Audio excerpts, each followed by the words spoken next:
What's up, Dota heads? I've put together 33 pieces of hardcore knowledge about our beloved game. On the one hand, these things are the absolute fundamentals you can't get strong without. But on the other hand, they are so non-obvious that 50% of players simply don't know them. And the other 50%, even if they say they know, they never apply this knowledge in-game, which I consider the same as ignorance. Let's go.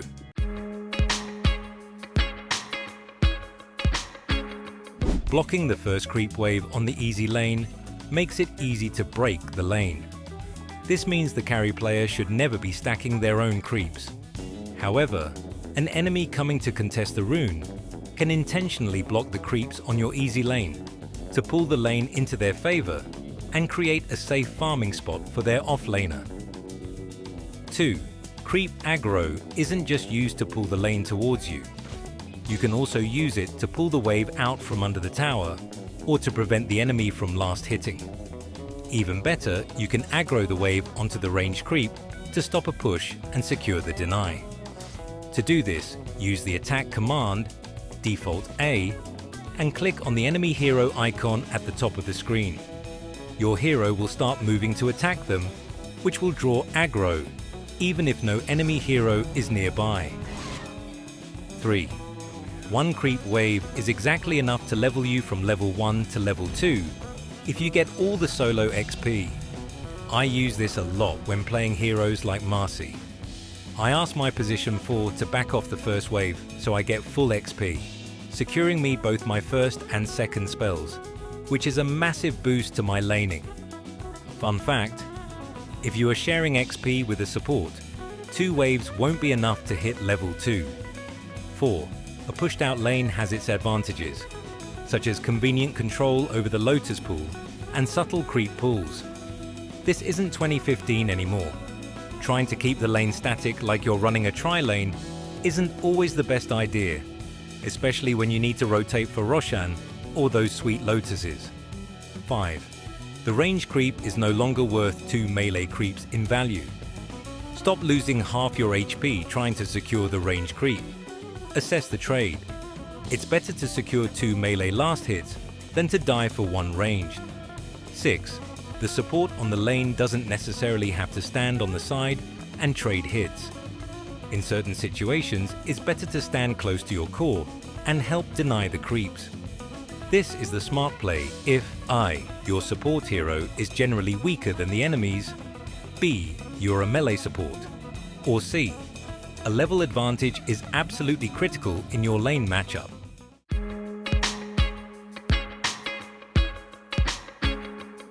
7. The high ground advantage is far more valuable than you think, especially against ranged heroes, and even more so against ranged heroes with attack modifiers. That 25% mischance can save you from a Huskar Spear, a Viper Poison, or an OD's Arcane Orb. 8. Tier 1 towers, and all towers in general, also grant HP regen and armor.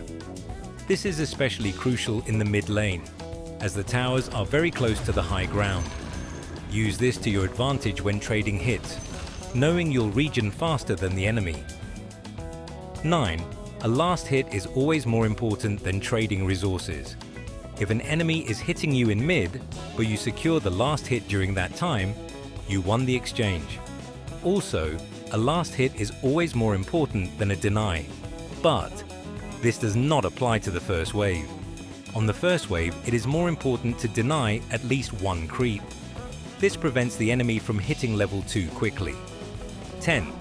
This is why the mid laner should walk right up to the creep to secure the last hit. By reducing the travel distance of your projectile, you gain a massive advantage over your opponent. The lost HP can easily be recovered with a Tango. 11. Early game, XP matters much more than gold. A griefed carry with 0 net worth but say level 6, because the support left them solo, can already farm the jungle safely, like Lifestealer with his ultimate or Terrorblade with his illusions. However, if that same TB or Phantom Lancer had decent net worth but a low level, their farming efficiency would be much lower. This applies to all lanes and all heroes. Early game XP is far more important than net worth. 12. Lane resources are more important than you realize. If net worth is less important than XP, and resources allow you to fight for creeps, then buying an extra healing salve for 100 gold or a set of raindrops is never a mistake, even if you don't end up using them. By the way, a salve is not cancelled by the tower. This is a neat trick you can use to dive for a kill and survive while retreating from the tower's range. 13. The win rate of a team that controls both outposts by the 7-minute mark is 60%.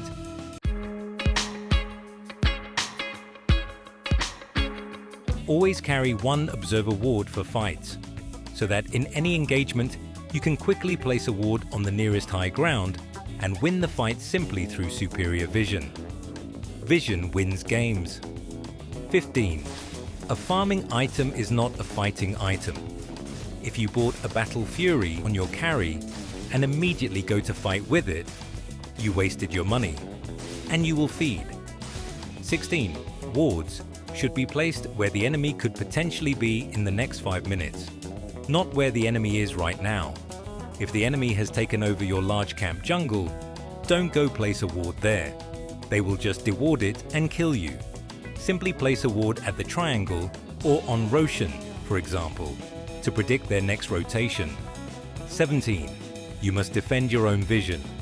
Always bring a sentry ward when you go to place an observer in your jungle to prevent the enemy from immediately dewarding your territory. 18. Power runes are one of the few things in Dota that are always relevant.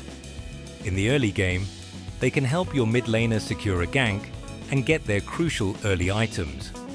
In the later game, a random double damage or shield rune can completely flip a team fight.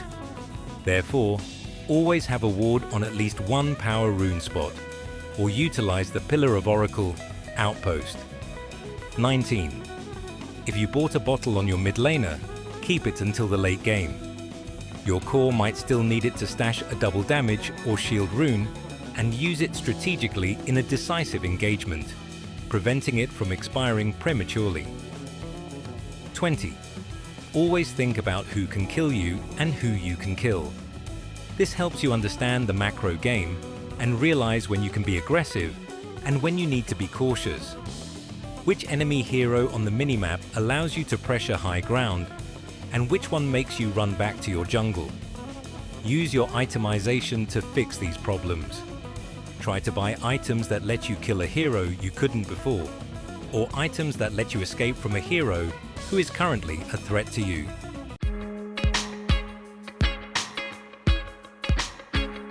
21. Learn to use Force Staff on allies.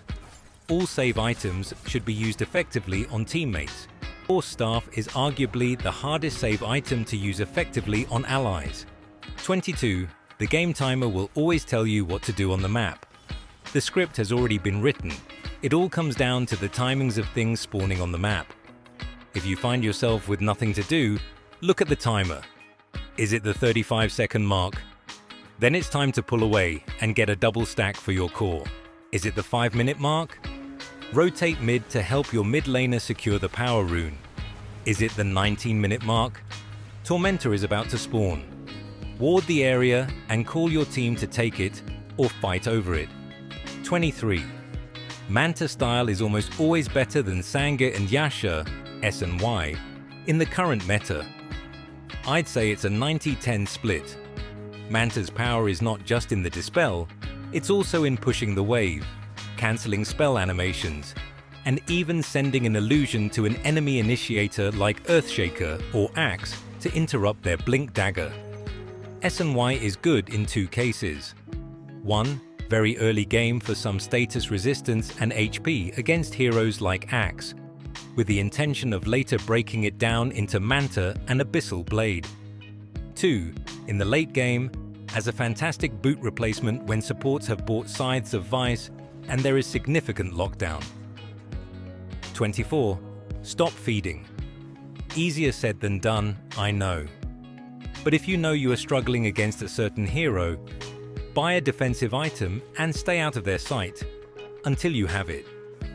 For example, if you are playing Puck against a Storm Spirit who rushed an Orchid Malevolence, don't just keep going to the lane, farming creeps, and dying repeatedly. Go hide deep in the jungle, farm a Eul's Scepter, and then play aggressively. Just stop feeding. 25. Rotating to the jungle is always better than feeding for a few creeps on the lane or for a tier 1 tower. In the first case, you'll be the only one falling behind because you were forced out of the lane. But in the second case, you will not only be behind, but your entire team will fall behind the hero you fed on the lane. And they will likely end the game, preventing your team from making a comeback. Don't sabotage your team. If you can't do anything in the situation, maybe your team can later. Don't turn on the ego-toxic mode and think, if I can't do it, we've lost. 26. Eul's Scepter of Divinity is an incredibly broken item. Its full range of applications is still being discovered. Just look at the pro play Ursa builds with Eul's. If you don't know what to buy a Eul's. You can never go wrong. 27. BKB is not a save item. BKB is an item that grants you uptime, which means it gives you the ability to hit enemies and press your own spells without the fear of being locked down by control or a silence. 28. Never underestimate the BKB TP out combo. Always remember this combination because a well-timed BKB TP out can save your barracks and your ancient, granting you immunity during a crucial base defense. 29.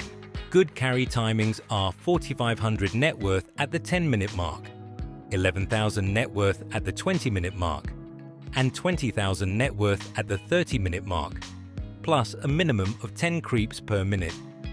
If you lose while playing the carry position, and your timings are far behind these numbers, you did not lose because of your team. 30. Refresher is the only item in Dota that is counted by itself. 31. You cannot play modern Dota without your own Dispel. Always think about how you can remove negative effects from yourself. Thankfully, there are enough Dispel items in the game. Eul's, Manta, Disperser, Satanic, and so on. 32. Attacking an enemy's high ground requires intelligence. You should ideally place preemptive wards or secure crucial pickoffs first. But even without that, you can enter high ground just to push. In that case, it is much more advantageous to attack high ground during the day. This is because most heroes' day vision is 1800, but only 800 at night. Meanwhile, the range of a blink dagger is 1200. This means it's much easier for the enemy to jump you from out of vision at night. During the day, you can easily spot them and hold position, or as mentioned, use Manta to send illusions to cancel their blink. 33. Most players below 2 to 3k MMR are seriously mistaken about their mistakes. They blame specific in-game micro moments, misclicked spells, or poor coordination in fights, when the real problem is often rooted in the fundamentals: the inability to farm efficiently, not knowing the patterns, incorrect prioritization, poor focus fire, and bad item builds. But we'll talk about that next time. Make sure you subscribe so you don't miss it. Also, hit that like button and drop your own interesting tips in the comments. Maybe I'll use some of them for the next part.